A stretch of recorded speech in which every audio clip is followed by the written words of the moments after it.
Bom dia, primeiro ano. Tudo bem, pessoal? Vamos lá, nossa aula de língua portuguesa dessa semana, hein? Para o primeiro ano.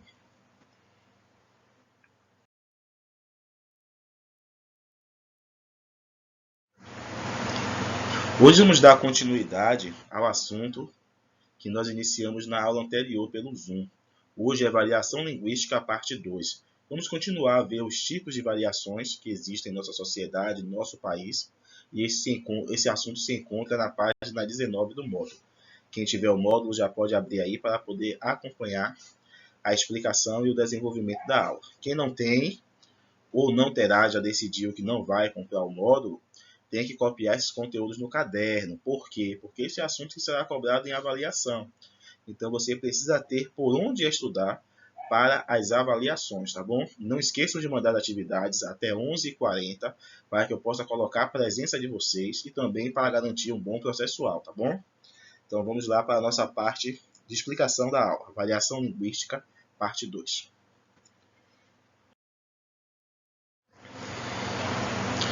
Hoje vamos estudar a variação sociocultural inicialmente. Na aula passada vimos até mesmo a variação geográfica, que foi bem interessante, vocês deram exemplos. E agora vamos dar uma olhada, vimos também a variação histórica, não foi? Aquelas palavras que já caíram em desuso, a evolução da língua. E hoje, variação sociocultural para iniciar. O que é a variação sociocultural?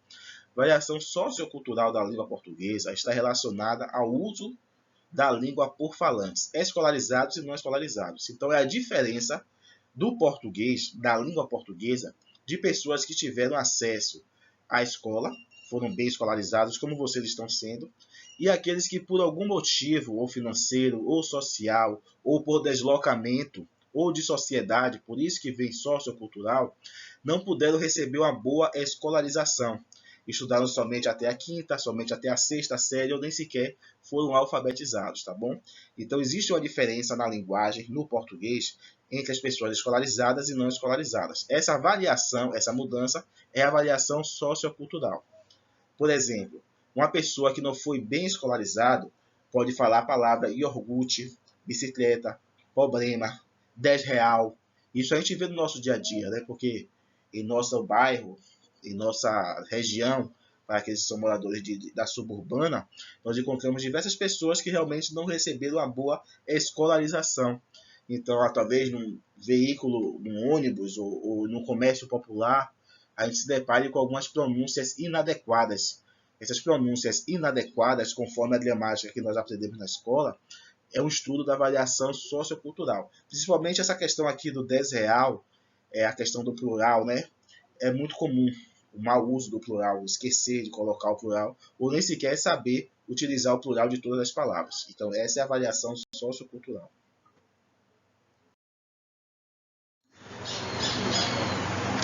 Já a variação individual tem muito a ver com cada pessoa. Olha só, diversos fatores podem definir a variação individual, ou seja, a sua forma de se comunicar. Por exemplo, a idade, sexo, profissão, momento ou circunstâncias são fatores que podem definir a sua variação individual. Então, a variação individual, como o nome já diz, é algo mais pessoal, algo mais que individual realmente. Você tem sua forma de falar, você tem sua forma de linguagem.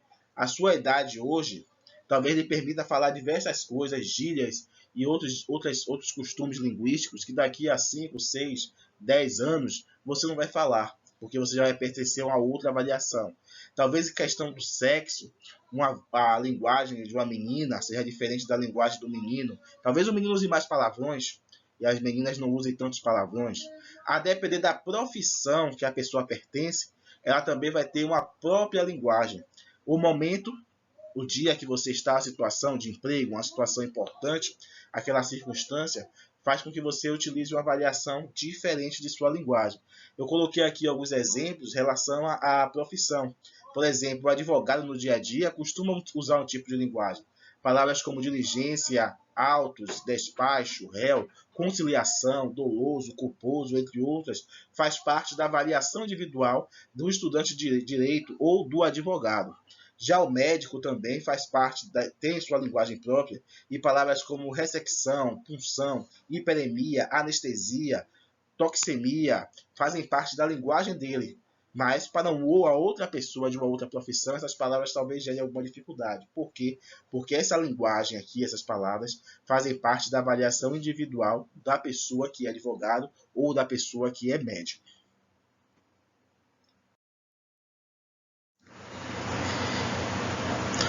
Variação temática.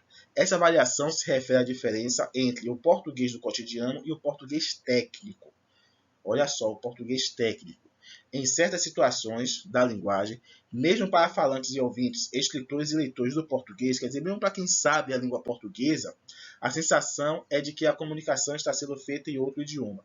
Então, a variação temática tem a ver com o estudo da pessoa na questão técnica de uma profissão, a pessoa ter que utilizar uma linguagem tão técnica que gera uma dificuldade até mesmo de entendimento para quem está lendo ou ouvindo. Por exemplo, Max Geringer, que já fez até um quadro financeiro no Fantástico, ele escreveu, a primeira, implementar a substituição estratégica de equipamento periférico, gerando alto grau de luminosidade adequada ao ambiente criativo.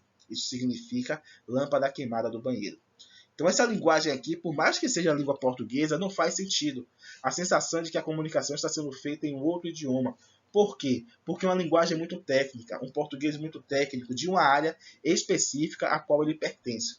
Então, quando a pessoa, no dia a dia, utiliza ou você tem contato com algum texto em que ele é muito técnico, por exemplo, um TCC de um estudante de administração, talvez você não reconheça aquela linguagem, aquilo ali é uma variação temática, porque tem a ver com o assunto em que a pessoa está inserido dentro da utilização de um português técnico, uma língua portuguesa específica de uma área.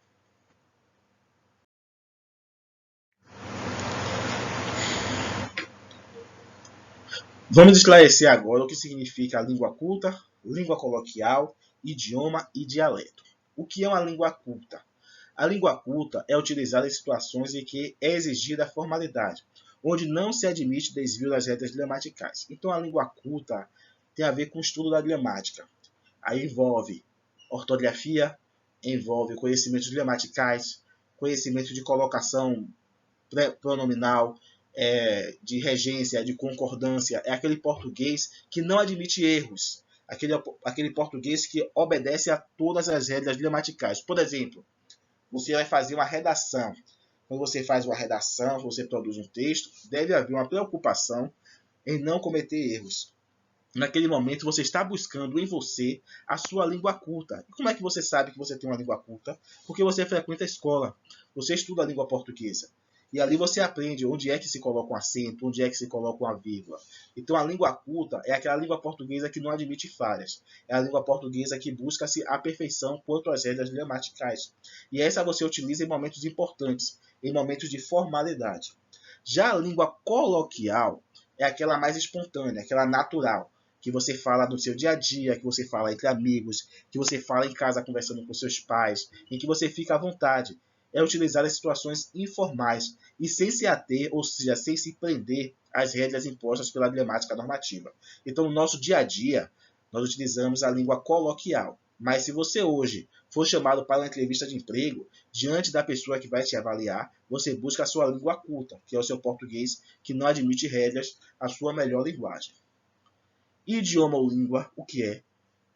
É a forma padrão de comunicação de uma nação. No Brasil, nós falamos o português. Na Inglaterra se fala o inglês. Na Espanha, o espanhol. Então a língua é isso. É a forma que foi definida de linguagem padrão de uma nação, de um país. E dialeto, o que é dialeto? Dialeto é uma variedade falada por distintas comunidades. Já tem a ver com a variação geográfica, certo? E variação também sociocultural e tudo mais. Todas as variações que nós estudamos podem compor um dialeto de uma região ou de um estado. Por exemplo, se você for para o Rio Grande do Sul, se você for para o Amazonas, se você for para Ceará, para qualquer outro estado, você vai perceber características na linguagem que diferem da nossa residente de Salvador. Por que isso acontece? Porque todos lá falam a língua portuguesa também, é o idioma do Brasil.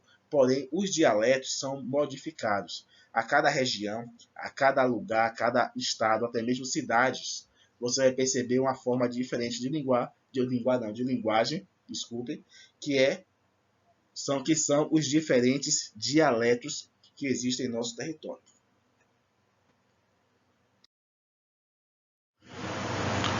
A atividade para casa fica nas páginas 26 e 27, tá bom, pessoal?